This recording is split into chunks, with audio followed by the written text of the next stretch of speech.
Welcome back. Welcome back to this week's episode of the Exile Custom Baits channel.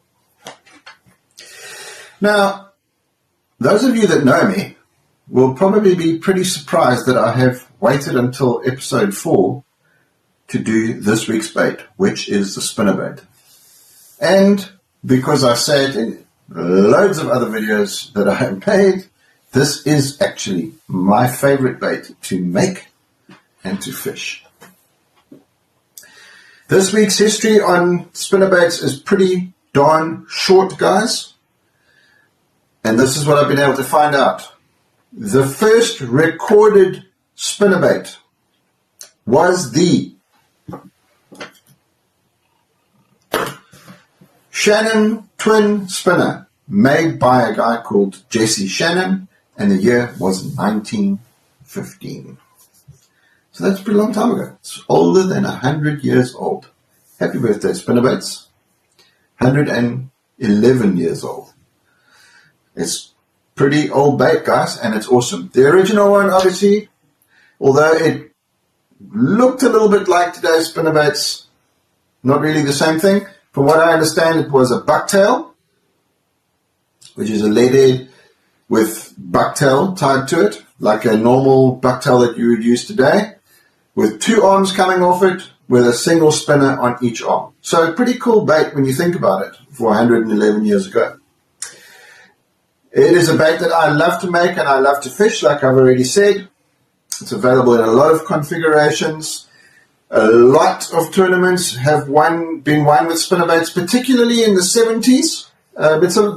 The last while, it's been a little bit overshadowed by baits like the bladed jig, chatterbait, and swim jigs, square ball crankbaits, things like that, which are, in some people's opinion, better baits to fish in that type of cover and structure. But for me, a spinnerbait still remains a massively effective bait.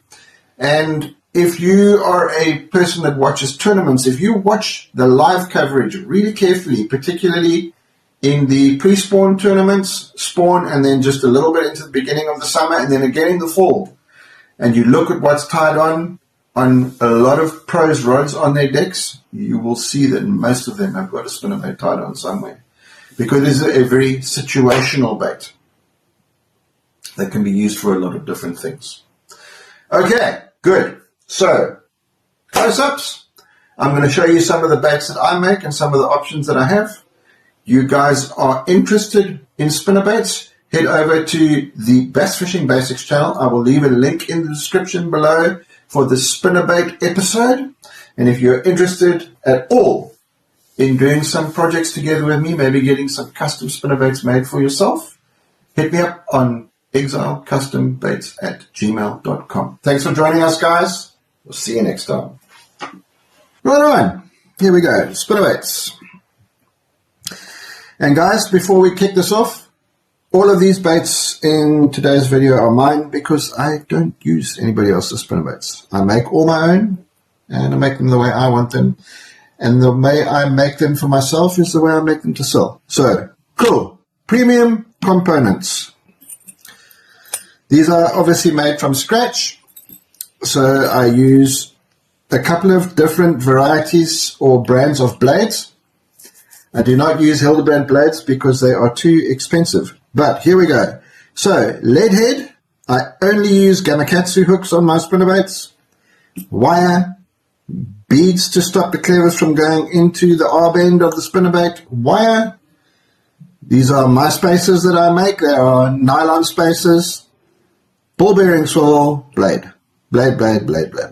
Okay, and then I hand bend all my own spinnerbait wires as well. So, sizes that I have from a 1/4 ounce all the way up to, I think the biggest one I've got is 1 1/4 ounce. So, big honkers. For my South African brothers, I have made some for tiger fishing and they have caught fish, which makes me very happy. Most of the time on my 1/4 ounce and 3/8 ounce spinnerbaits, I'm using 0.035 wire for the guys that need to know that kind of thing.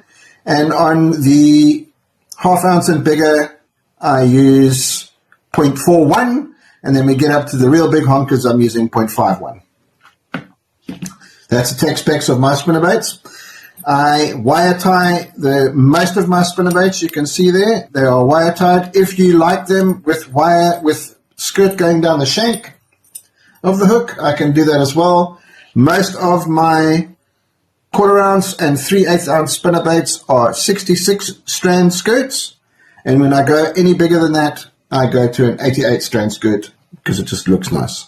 Okay, so just for the purposes of, this is my ghost color.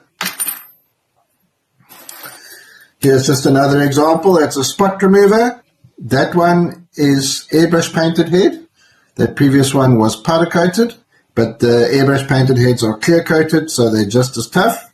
So that's my spot remover, guys.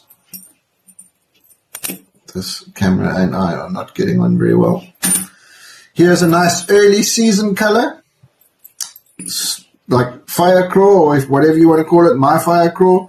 And this is again an airbrushed head, airbrushed blades, red on one side, orange on the other, with just a little hit of chartreuse, just for fun, guys. Just for funsies, just something to play with.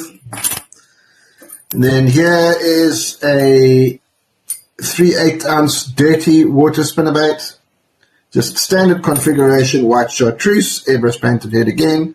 One little number 3 orange blade and a number 5 gold. Colorado, I can do them in any configuration that you want.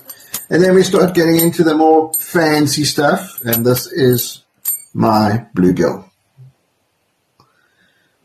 So you can see the blended skirts. It's